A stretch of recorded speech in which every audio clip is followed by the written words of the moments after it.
Let's go back to the day we met. Just close your eyes and remember when you laughed so hard at all my jokes. And how's it going? I'm Ross Bernhardt from CHARGED.fm, the magazine, here in our Dumbo studios, and with me today is the lovely and talented Rachel Brown. Rachel, thank you for joining me. Thank you for having me.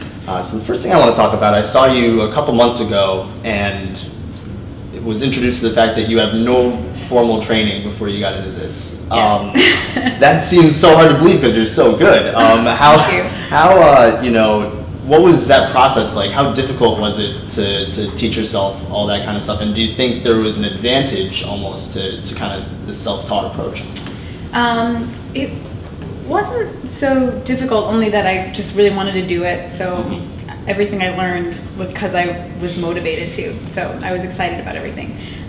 It was intimidating though when I started working with actual musicians and trying to communicate my ideas to them, and I just, I have no vocabulary for what I want to say, so I had to be sort of creative in that respect. But when did you first start to get feedback through all of your experiences in music, when you thought to yourself, all right, I'm doing something right, like I could really see myself doing this? I was super late to start. I was really secretive about it, and I finally did the open mic thing, and once I started playing for people and sort of seeing their reaction, it sort of gave me the encouragement to like take it to the next step. So each time there's been something that sort of pushed me forward and made me think it's a little bit crazy, but at least there's something to it. So the list of people you've been able to work with and open for and collaborate with, I mean, Mary J. Blige, Robin Thicke, Wyclef, John Legend, Quincy Jones.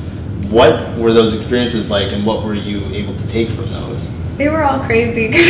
They were all totally unexpected, sort of, and they all, I mean, I guess it's been part of how I've grown, because they've all come sort of sooner than I think they probably should have, I guess. When I opened for Mary J. Blige and Robin Thicke, that was almost like my first show, essentially. So I sort of have constantly been thrown into stuff, and I think sort of being able to survive it has been what's gotten me to the next step. But it's been incredible to kind of have that support from people you idolize. Yeah, and with a baptism by fire approach, that's almost get the big stuff out of the way early, and then it's all seems like it does. It, like, crying over the open mic was like not so necessary anymore after. I'm like. So your music is very interesting. There's a lot of different influences and genres and so many instruments involved in each song. What's the songwriting process like for you and the band? The songwriting process is almost 99% me sitting in my bed, like thinking of stuff instead of doing other stuff. So yeah, I sort of mumble and I have my guitar out and sort of say stuff until it forms into ideas, and then after I've written the song, I'll go to my band, and sometimes I'll have ideas, I'll know exactly what I want, and sometimes I'll be like, you guys know what you're doing, like, what do you hear? And we'll sort of jam and play stuff until it clicks, and then we'll take it to the show.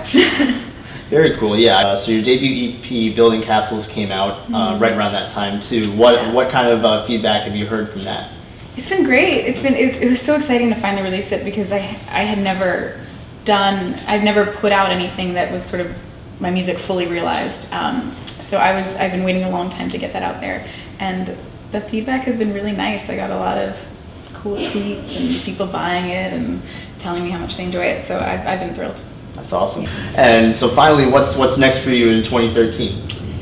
Keep playing. Not just anymore, but I put out my music video, so now starting to think of what the next single might be, and hopefully tour some more. I have some college shows coming up, but also hopefully get out there on a bigger scale, and yeah, keep doing it. Well, great. Rachel, thank you for joining me today. Thank you. And for Rachel, this is Ross Bernhardt, CHARGED.fm, the magazine. let's go back to the day we met.